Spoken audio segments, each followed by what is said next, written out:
सुप्रभात।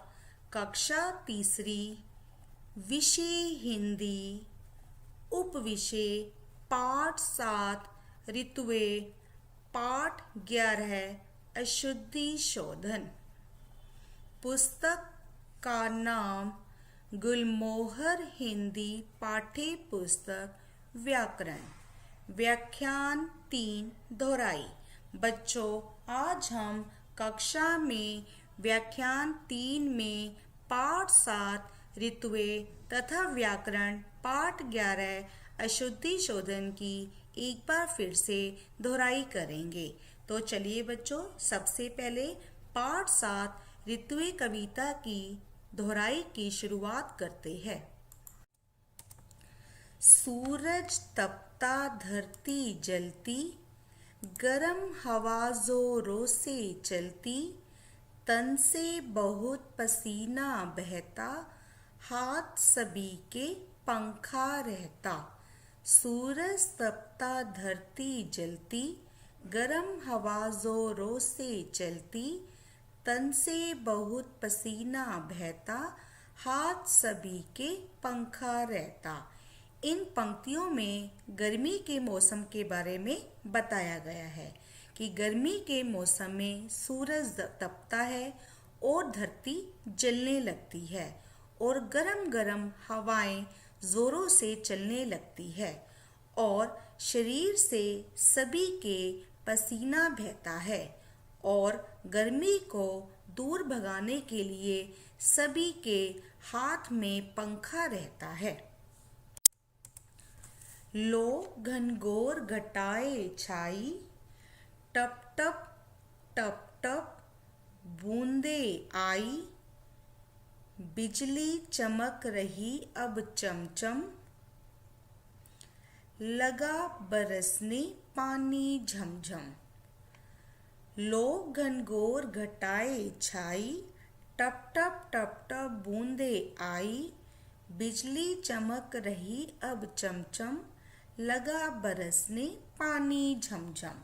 इन पंक्तियों में वर्षा ऋतु के बारे में बताया गया है कि वर्षा ऋतु का मौसम आते ही आसमान में काली काली घटाएं अर्थात काले काले बादल छा जाते हैं और टप टप टप टप बूंदे आने लगती है और चमचम चमचम बिजली चमकने लगती है और थोड़ी ही देर के बाद पानी झमझम बरसने लगता है अर्थात बहुत तेज बारिश होने लगती है।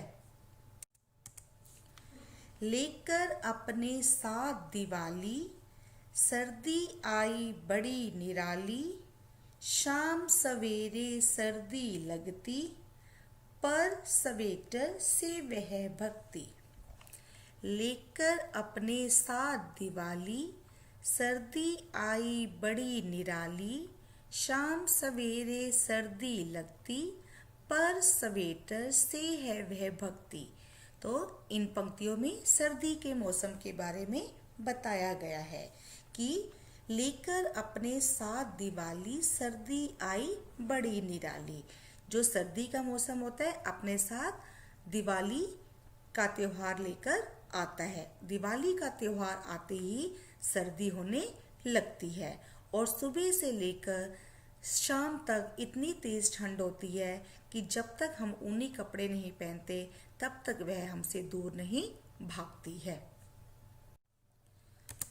आम की भोरों से झुक गई डाली, कुहू कुहू करती कोयलिया काली, चहु और छा गई घटा निराली, आया ऋतुराज रुत लाया मतवाली। आम की भोरों से झुक गई डाली, कुहू कुहू करती कोयलिया काली, चहु और छा गई घटा निराली, आया ऋतुराज रुत लाया मतवाली। आम की डालियों पर भोरे आ जाती है, कोयले कुहू कुहू करने लगती है अर्थात कूकने लगती है और चारों ओर अनोखी घटाएं छा जाती है। ऐसा कब होता है? जब ऋतुओं का राजा कौन है? बसंत स्वयं आता है। खिल उठी पीली सरसों की क्यारी, लहलहा उठी है गेहूं की हर बारी, रंग बिरंगे फूलों से सजी फुलवारी, आया बसंत लाया खुशहाली।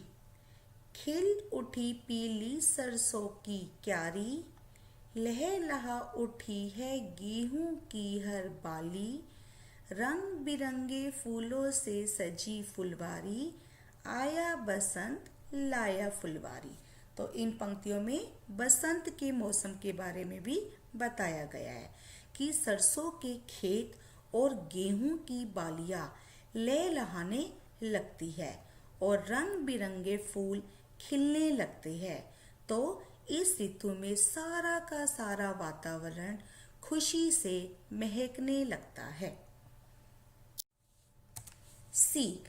तो इस कविता से हमने क्या सीखा? ऋतुओं का महत्व, प्राकृतिक परिवर्तन और प्रकृति की सुंदरता। इस कविता से हमने सीखा ऋतुओं का महत्व, प्राकृतिक परिवर्तन और प्रकृति की सुंदरता। अभ्यास कार्य। अब हम अभ्यास कार्य की दोहराई करेंगे। प्रश्न 1, नीचे दिए गए प्रश्नों के उत्तर दीजिए। क, इस कविता में किन किन ऋतुओं का वर्णन किया गया है?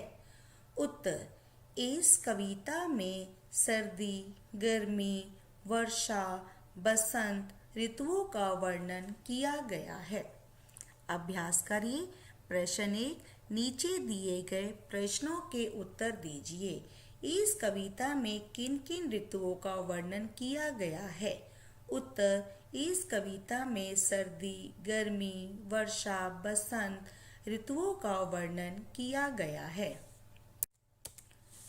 ख, गर्मी के मौसम में क्या क्या होता है? उत्तर, गर्मी के मौसम में सूरज तपता है, धरती जलती है, गर्म हवा जोरों से चलती है। ख, गर्मी के मौसम में क्या क्या होता है? उत्तर, गर्मी के मौसम में सूरज तपता है, धरती जलती है और गर्म हवा चलती है।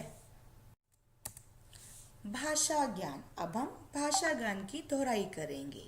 प्रश्न 2, निम्नलिखित शब्दों के दो पर्यायवाची लिखिए। क, नभ, आकाश, आसमान। ख, सूरज, सूर्य, रवि। ग, फूल, पुष्प, सुमन। घ, धरती, भूमि। प्रश्न 2, निम्नलिखित शब्दों के दो पर्यायवाची लिखिए। पर्यायवाची शब्द किसे कहते हैं? समान अर्थ बताने वाले शब्दों को पर्यायवाची शब्द कहते हैं। जैसे क, नभ, आकाश, आसमान। ख, सूरज, सूर्य, रवि। ग, फूल, पुष्प, सुमन। घ, धरती, भूमि। प्रश्न 3, दिए गए शब्दों को उचित शीर्षक के नीचे लिखिए। जैसे सूरज, धरती, हवा, पसीना, पानी, बिजली। तो अब आपको यहाँ पर पुल्लिंग और स्त्रीलिंग शब्दों को छांट कर लिखना है। सूरज पुल्लिंग, धरती स्त्रीलिंग, हवा स्त्रीलिंग, पसीना पुल्लिंग, पानी पुल्लिंग और बिजली स्त्रीलिंग। पुल्लिंग, जो शब्द पुरुष जाति का बोध कराते हैं उसे पुल्लिंग कहते हैं और जो शब्द स्त्री जाति का बोध कराते हैं उसे हम स्त्रीलिंग कहते हैं। जैसे सूरज पुल्लिंग, पसीना पुल्लिंग, पानी पुल्लिंग, धरती स्त्रीलिंग, हवा स्त्रीलिंग और बिजली स्त्रीलिंग। हमें सही वर्तनी सीखने के लिए शब्द का सही उच्चारण सीखना चाहिए। शब्द के लिखित रूप को वर्तनी कहते हैं। हम शब्द की शुद्ध या सही वर्तनी को कैसे पहचानें? अक्सर हम उच्चारण से शब्द की सही वर्तनी पहचान सकते हैं। हमें सही वर्तनी सीखने के लिए शब्द का सही उच्चारण सीखना चाहिए। शब्द के लिखित रूप को वर्तनी कहते हैं। हम शब्द की शुद्ध या सही वर्तनी को कैसे पहचानें? अक्सर हम उच्चारण से शब्द की सही वर्तनी पहचान सकते हैं। अशुद्ध तथा शुद्ध शब्दों की सूची ध्यान से पढ़िए। अशुद्ध, शुद्ध। नंबर 1 दवाइयाँ, दवाइयाँ। नंबर 2 विद्यालय, विद्यालय। नंबर 3 चिड़िया, चिड़िया। नंबर 4 कक्षा, कक्षा। अशुद्ध तथा शुद्ध शब्दों की सूची ध्यान से पढ़िए। अशुद्ध, शुद्ध। दवाइयाँ, दवाइयाँ। विद्यालय, विद्यालय। चिड़िया, चिड़िया। कक्षा, कक्षा। नंबर 5 व्यवहार, व्यवहार। नंबर 6 बांसुरी, बांसुरी। नंबर 7 सड़क, सड़क। Number 8 school, school. नंबर 9 कवि, कवि। नंबर 10 श्रीमती, श्रीमती। नंबर 5 व्यवहार, व्यवहार। नंबर 6 बांसुरी, बांसुरी। नंबर 7 सड़क, सड़क। Number 8 school, school. नंबर 9 कवि, कवि। नंबर 10 श्रीमती, श्रीमती। हमने सीखा। अब हमने पाठ 11 अशुद्धि शोधन से क्या क्या सीखा? शब्द के लिखित रूप को वर्तनी कहते हैं। नंबर 2 शब्दों का सही उच्चारण न करने के कारण लिखते समय गलती हो जाती है। तो बच्चों, हमने पाठ 11 अशुद्धि शोधन से क्या क्या सीखा? हमने सीखा नंबर 1 शब्द के लिखित रूप को वर्तनी कहते हैं। नंबर 2 शब्दों का सही उच्चारण न करने के कारण लिखते समय गलती हो जाती है। गृही कार्य। अब मैं आपको पाठ 7 ऋतुएं तथा पाठ 11 अशुद्धि शोधन से संबंधित प्रदत्त कार्य देना चाहती हूँ। प्रदत्त कार्य कक्षा 3 विषय हिंदी, उप विषय पाठ 7 ऋतुएं, पाठ 11 अशुद्धि शोधन। नाम और दिनांक। प्रश्न 1 नीचे दिए गए प्रश्नों के उत्तर लिखिए। क भारत में कितनी ऋतुएं होती है? उत्तर। ख दिवाली का त्योहार किस ऋतु में आता है? उत्तर। प्रश्न 2 सही विकल्प चुनकर सही उत्तर पर टिक लगाइए। क क्या तपता है? नंबर 1 धरती। नंबर 2 सूरज। नंबर 3 हवा। नंबर 4 पानी। इसमें से कौन सा उत्तर सही है? तो आपको उसके सामने टिक का निशान लगाना है।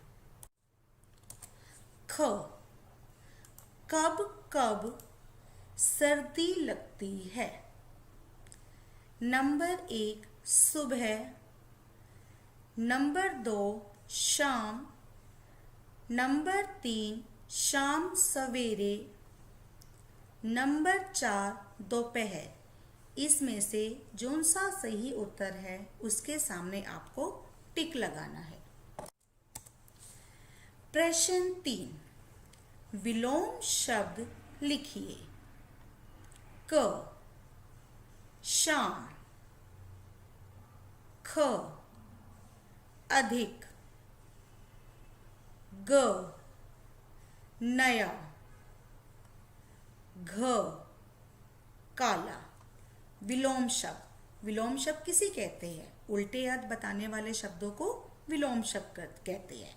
यहाँ पर आपको कुछ शब्द दिए गए हैं तो आपको उनको उल्टा करके लिखना है। जैसे शाम का उल्टा क्या होता है, अधिक का उल्टा क्या होता है, नया का उल्टा क्या होता है और काला का उल्टा क्या होता है। प्रश्न 4, नीचे दिए शब्दों के बहुवचन लिखिए। क, ऋतु, ख, बूंद, ग, पंखा, घ, हवा, अण, बाली। प्रश्न 4, नीचे दिए शब्दों के बहुवचन लिखिए। क, ऋतु, ख, बूंद, ग, पंखा, घ, हवा, अण, बाली।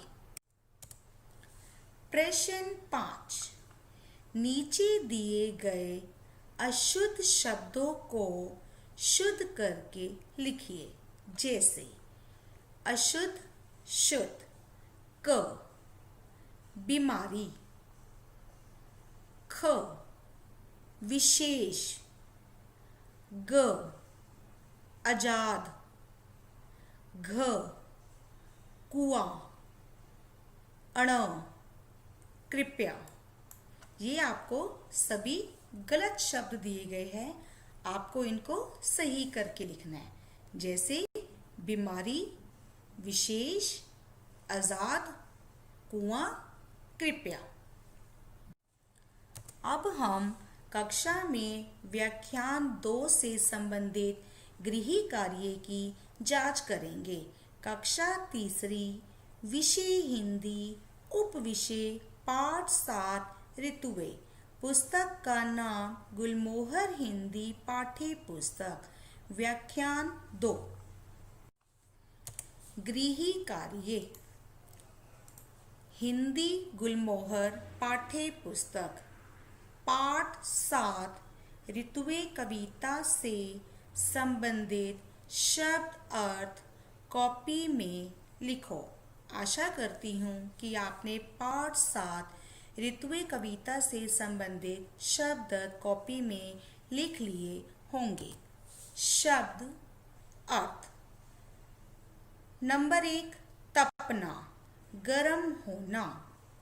नंबर 2 घनघोर, बहुत घना। नंबर 3 निराली, अनोखी। नंबर 1 तपना, गर्म होना। नंबर 2 घनघोर, बहुत घना। नंबर 3 निराली, अनोखी। नंबर 4 कोयलिया, कोयल। नंबर 5 ऋतुराज, ऋतुओं का राजा।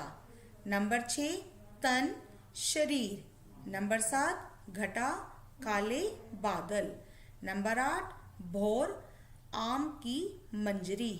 नंबर 9 चहु ओर, चारों ओर। नंबर 10 रुत, ऋतु। नंबर 4 कोयलिया, कोयल। नंबर 5 ऋतुराज, ऋतुओं का राजा। नंबर 6 तन, शरीर। नंबर 7 घटा, काले बादल।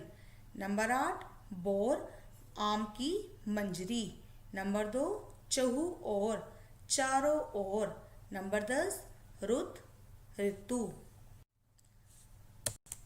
अंत में मैं केवल यही कहना चाहूँगी, हमारे इस चैनल को सब्सक्राइब करें और हमारी वीडियोस को लाइक करें। धन्यवाद।